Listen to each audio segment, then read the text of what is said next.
नमस्कार, तुमच्या सगळ्यांचं पुन्हा एकदा खूप खूप स्वागत आहे।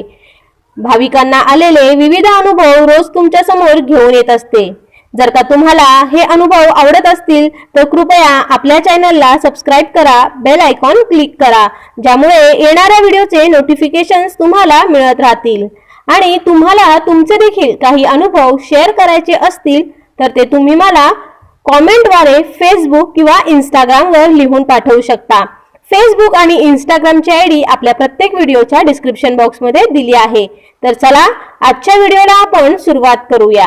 नमस्कार, तुमच्या सगळ्यांचं पुन्हा एकदा खूप खूप स्वागत आहे। आज मी आपल्याबरोबर आपल्या माऊली भक्तांचे अनुभव शेअर करणार आहे। तर चला पहिल्या अनुभवाला सुरुवात करूया। नमस्कार रेवतीताई, आज अजून एक महाराजांचा छोटासा अनुभव शेअर करत आहे। तरी ही विनंती आहे, आपल्या चॅनलवर हा अनुभव नक्की द्यावा। आम्ही 5-6 महिन्यापूर्वी एका नवीन घरामध्ये शिफ्ट झालो आहे। घर रेंटचं आहे। आम्ही 8व्या फ्लोअरवर राहतो। इथे बरेच कबूतर येतात। काही खिडक्यांना नेट लावले नाही, तर कधीकधी ते घरात सुद्धा येतात।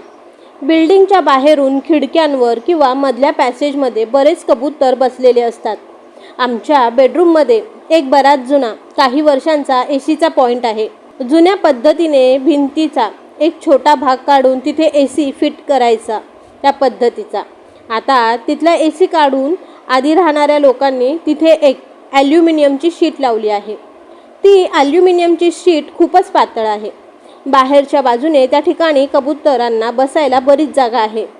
दिवसभर भरपूर कबूतर तिथे येऊन बसतात, त्यामुळे त्यांच्या उडण्याचा, तिथे बसण्याचा, पायांचा, पंखांचा असा फार गोंधळ ऐकू येतो। ॲल्युमिनियम शीट खूप पातळ असल्यामुळे तो गोंधळ बेडरूममध्ये व्यवस्थित ऐकू येतो। दिवसभर बाकीच्या आवाजांमध्ये एवढा त्रास होत नाही, परंतु रात्री बेडरूममध्ये सगळीकडे शांतता असताना अचानक आवाजामुळे दचकून उठायला होतं। सुरुवातीला फार भीती वाटायची। अचानक कोणता आवाज येतो आहे असं बरेच वेळा रात्री त्या ॲल्युमिनियम शीटवर थोडासा हात मारला की तेवढ्यापुरती ते उडून जायचे, परंतु त्यांचा गुरगुर करणं स्पष्टपणे रात्री ऐकू यायचं। रात्री शीटवर हात मारून त्यांना हुसकायला सुद्धा नको वाटायचं। काय करायचं कळेना। बाहेरून त्या शीटला काही लावता येऊ शकतं का तोही प्रयत्न केला, परंतु 8व्या मजल्यावर असल्यामुळे तिथं जाणं शक्य नव्हतं। एकदा रात्री मी खूप दमून झोपले असताना मी त्या कबुतरांच्या आवाजामुळे दचकून उठले। नेहमीप्रमाणे थोडी भीती वाटली। मग मी रात्री महाराजांना प्रार्थना केली, महाराज, ज्याप्रमाणे भास्कर पाटील गेल्यानंतर त्यांचा प्रसाद घेण्यासाठी येणाऱ्या कावळ्यांना तुम्ही निवे दिले, कृपया त्याप्रमाणेच तुम्ही मला पण मदत करा, अशी प्रार्थना केली। आणि सांगितलं की मी 1 महिना जर रात्रीचा कबुतरांचा आवाजाचा त्रास कमी झाला तर मी रेवती चॅनलवर अनुभव पाठवेन। आणि सांगण्याची गोष्ट म्हणजे त्या दिवशी नंतर एकदा सुद्धा रात्री तो कबुतरांचा आवाज आला नाही। आज 1.5 ते 2 महिने होऊन गेले, तिथे कबूतर येऊन त्रास झालेला नाही। खरंच आजही हे सिद्ध झाले, महाराज सर्व प्राणी, पक्षी, मनुष्य सगळ्यांना सांभाळतात। महाराजांना सांगितल्याप्रमाणे मी अनुभव पाठवत आहे। थोडा उशीर झाला आहे, त्याबद्दल महाराज मला माफ करा। धन्यवाद रेवतीताई। गण गण गणात बोते, श्री गुरुदेव दत्त। ताई, तुमचे खूप खूप धन्यवाद की तुम्ही तुमचा अनुभव आमच्याबरोबर शेअर केला। आणि तुम्हा सगळ्यांना ताईंचा अनुभव कसा वाटला कॉमेंट करून नक्की कळवा। आता बघूया आपल्या पुढील माऊली भक्ताचा अनुभव। नमस्कार रेवतीताई, कृपया माझं नाव सांगू नये। मी मागच्या आठवड्यात माझा एक अनुभव शेअर केला होता। माझ्या मिस्टरांना कानामध्ये इन्फेक्शन झालं। डॉक्टरांकडे गेलो तेव्हा समजलं की इन्फेक्शन जास्त झालंय आणि इयर ड्रमला छोटा होल आहे। सर्जरी करायला सांगितली, डेट पण मिळाली, पण इथे स्नोफॉल होत होता। पण गजानन महाराजांच्या कृपेने सर्जरी डेट चेंज झाली आणि त्या पूर्ण आठवड्यात स्नो नव्हता। सगळं नीट झालं। नंतर चेकअपला गेलो तेव्हा डॉक्टर म्हणाले की इन्फेक्शन गेलं नाही आहे आणि होल पण हील नाही झालाय। आम्ही दोघंही घाबरलो। मग गजानन महाराजांना सांगितलं की ह्यातून बाहेर काढा व इन्फेक्शन आणि होल बरं करा। रोज अंगारा लावायला सुरुवात केली। अनुभव रेवती चॅनलवर शेअर करेन असंही सांगितलं. 2 महिन्यांनी पुन्हा अपॉइंटमेंट होती तेव्हा डॉक्टर म्हणाले इम्प्रूव्हमेंट आहे, इन्फेक्शन नाही आहे आणि होल पण हील झाला आहे. लगेच मनातल्या मनात गजानन महाराजांना नमस्कार केला. आता इयर ड्रॉप दिले आहेत, पुन्हा अपॉइंटमेंट आहे. गजानन महाराज तोपर्यंत सगळं बरं झालेलं असू द्या. माझा विश्वास आहे गजानन महाराज सगळं बरं करतील. अंगारा लावणं अजूनही चालू आहे. रेवतीताई अनुभव सेंड करायला उशीर झाला म्हणून गजानन महाराजांची माफी मागते. आता दुसरा अनुभव असा की 15 दिवसांपूर्वी माझ्या मुलाला एकदम खूप ताप आला, ते पण रात्री झालं. 4 तास ऑब्झर्व करू असं ठरवलं आणि जर कमी नाही झाला तर मग एमर्जन्सीला न्यायला लागेल असं ठरवलं.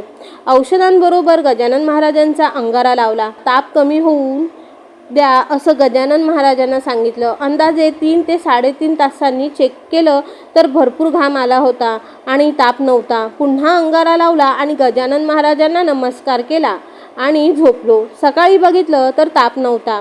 हा एक अनुभव पण शेअर करायचा होता. थँक्यू रेवतीताई. जय गजानन श्री गजानन गण गण गणात बोते. ताई तुमचे खूप खूप धन्यवाद की तुम्ही तुमचा अनुभव आमच्याबरोबर शेअर केला. आता बघूया आपल्या पुढील माऊली भक्तांचा अनुभव. भक्तवत्सल गजानन माऊली. नमस्कार रेवतीताई. जय गजानन. मी सौ मंदाकिनी पांडुरंग कोळेकर. मला महाराजांचे बरेच अनुभव आले आहेत, त्यातील काही मी इथे सांगत आहे. पहिला अनुभव, माझे मिस्टरांना आलेले 2 अनुभव. एक म्हणजे त्यांच्या घशाला इन्फेक्शन आणि दुसरं म्हणजे कंटिन्यू चक्कर येणं. त्यावेळेस मी त्यांना महाराजांचा अंगारा लावला व हे सर्व अनुभव मी रेवती चॅनलला देईन असं मी महाराजांसमोर म्हटलं. त्यांचा तो त्रास पूर्णपणे बंद झाला. अनुभव दुसरा, मार्च 2026मध्ये आम्ही शेगावला गेलो होतो. महाराजांच्या आवडीच्या करंज्या नेल्या होत्या. तिथे गेल्यानंतर मी महाराजांना म्हटलं की तुमचा एखादा अनुभव मला या ठिकाणी द्या. तर लगेच दुसऱ्या दिवशी कृष्णाजींच्या मळ्यात महाराजांनी त्यांची आरती आमच्याकडून करून घेतली व आमच्या प्रसादाचा नैवेद्य सगळ्यांना दिला. अनुभव तिसरा, आमच्या रानात बोर घेतली. महाराजांचं पारायण करत महाराजांच्या कृपेने त्या दोन्ही बोरला पाणी लागलं व ते तसेच कायम राहिले.